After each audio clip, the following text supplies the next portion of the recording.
Good day, everybody. Welcome back. Um, the first of the regular talks of this session is going to be Katarzyna Wardega, I probably mangled that name, I'm sorry, of the University of Warsaw and also the University of Texas, who's going to talk to us about artificial neural networks to detect astronomical transients. Okay, thank you so much. So hello everyone. I would like to talk about using machine learning algorithm, particularly artificial neural network, to detect astronomical transients. And I was using image data in my analysis. So I was working on this project during my master's studies at University of Texas, Rio Grande Valley, and my thesis also was based on this research. And right now I'm continuing, I'm working on this project during my master thesis at University of Warsaw. So first of all, we have different type of astronomical transients, and I was focusing on transients related to gravitational wave events. These kind of transients can occur with binary neutron star or black hole neutron star merger. And first type of this kind of transients was detected on August 17, 2017 by LIGO. And optical transients, which was called kilonova, was found 11 hours after merger near to center of this galaxy. So this is like part of images that I was working in my project. So our kilonova is present on image on the left, and this is like I'm pointing to right now. So we can see like this kind of objects faints really quickly, and the image was taken 14 days after measured. So kilonova is now observed on the sky. So the main difficulties that we have in detecting kilonova are that the probability region where kilonova might occur is really large. So we have to scan a huge part of the sky. So because of that, the detection method should be really quick. And algorithm should quickly analyze huge amount of data. So because of this reason, the machine learning approach could be really useful in this problem. So here I'm showing this example how the sky localization of GW events looked during previous R1 and R2 LIGO Virgo campaign. So in my method, I was comparing images taken by CTMO. CTMO is like a small observatory that is working at the University of Texas, Rio Grande Valley, where I was doing my research. And I compared this image with image taken by SDSS, and I took this image as a reference.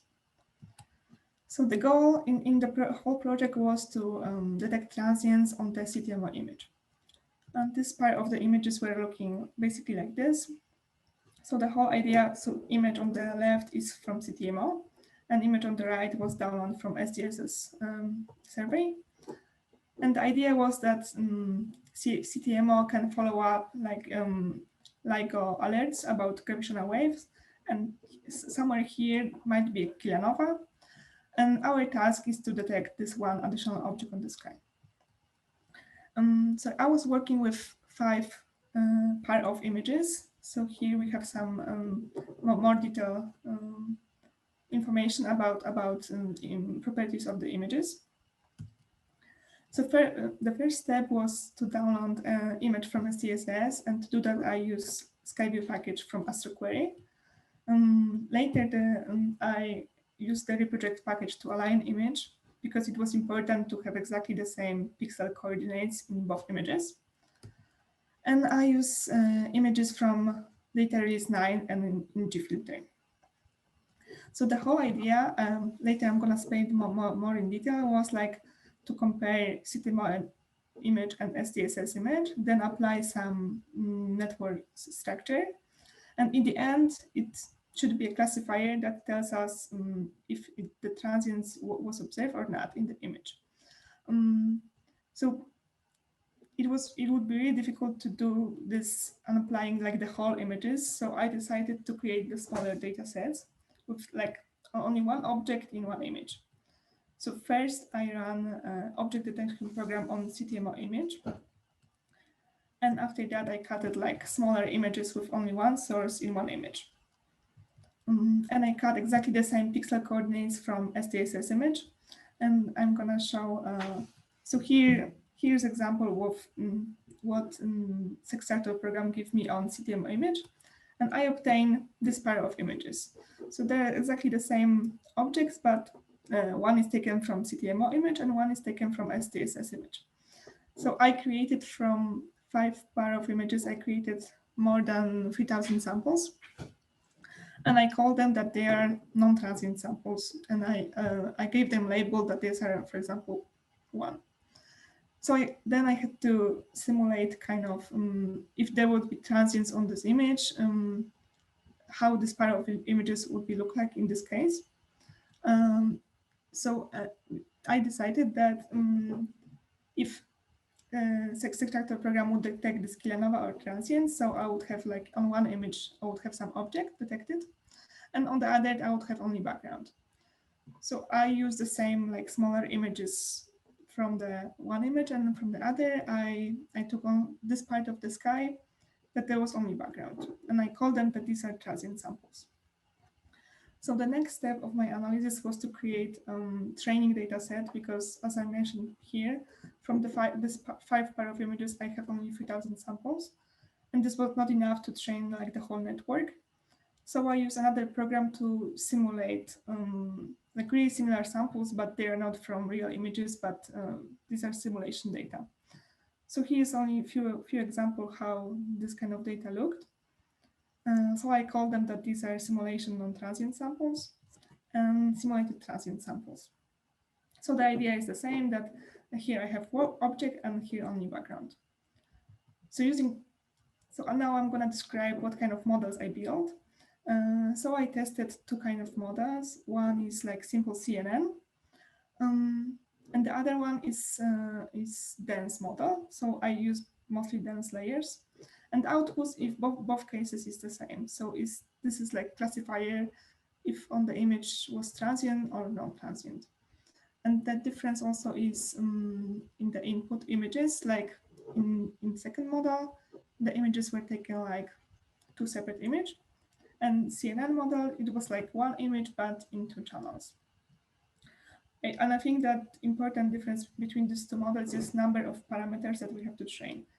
So we can see like CNN has large parameters, and it's also like quicker to train. So I trained both this model using simulation data set. It was 10,000 samples. And after that, I calculate prediction on the real data, would mean that the data that created from real images. And the CNN model predicted correctly in 98% cases, and the dense layer in 97 cases. And what is important here, and I think was mentioned in the presentation before, that the main error is like non-transient classification. And I mean by that the network identified like in some cases that non-transients as a transients. So this is like false positive case. Sorry, you have 4 minutes left. Okay. So now I'm gonna show like few errors. It was made by this error. So as I mentioned before, the most error is like in non-transient class. So here I'm gonna show a few examples why this error occurred. So like the first example here, like, is the one source is basically too weak, so the network couldn't see like this is an object. In another case, the object is shifted, like there's not in the center of the image, so network also made the mistake here. And the third type of error is that another object is maybe too bright and too big, so the network also made a mistake in this case. And I have another set of errors. In these first two cases, again, the object is shifted. And in the example on the bottom, we have like two objects in one image, and also network couldn't recognize this example. So as I mentioned before, I'm gonna working on this project more.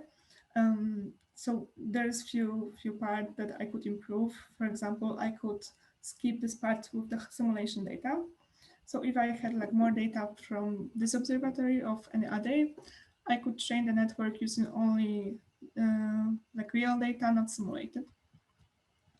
And this is actually the step that I'm working right now, that I'm trying to train these both networks to detect the real kilonova. And also another idea is like I could build more models, mostly with convolutional layers because they are easier to train. And completely different approach is like I could use like generative adversarial network, but in this case, this kind of networks, they transform one image to another, so it won't be a classifier, but maybe changing one image to be more similar to another, and then we can do, for example, subtraction and detect transients in a different way. So this is end of my presentation. Thank you for your attention. All right, thank you very much. You're well under time, so we have plenty of time for questions. I do not see any in the Q&A. I'm just going to move over to the talks section. I'm not seeing any there either. Oh, sorry, we have one. What method is used to get the simulated data? So this was a program that I didn't write, but it was based on the Gaussian distribution, and this was basically the simulation. I had to, maybe I'll show the slide. Like I had to set what's like the amplitude of the source and how big is source, but basically everything is like on the based on the Gaussian distribution.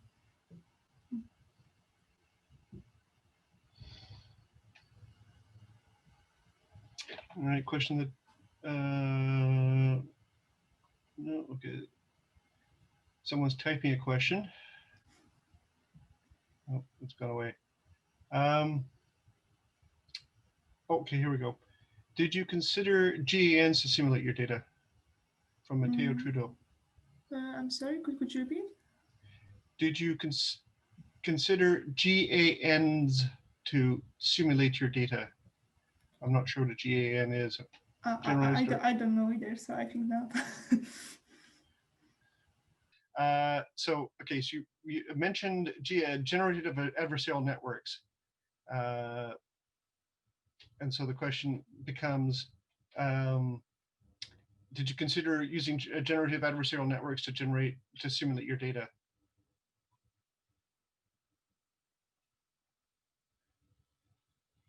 Oh, I'm sorry, because I was on mute. Yes, this would be one of my first actually approach to maybe not use like the simple CNN, but using GANs. But I didn't have like enough time to work on that. But I will do it like in the future. And then the next question is, how many transients could appear in one frame? Actually, in my situation, there was no any transient. But honestly, I'm not sure how many. I think only one, because this field of view that we can take, but because I was focusing on my work on detecting kilonova, so I think there would be only one kilonova in one frame, because I think it's not possible to detect more. Okay, well, okay, thank you.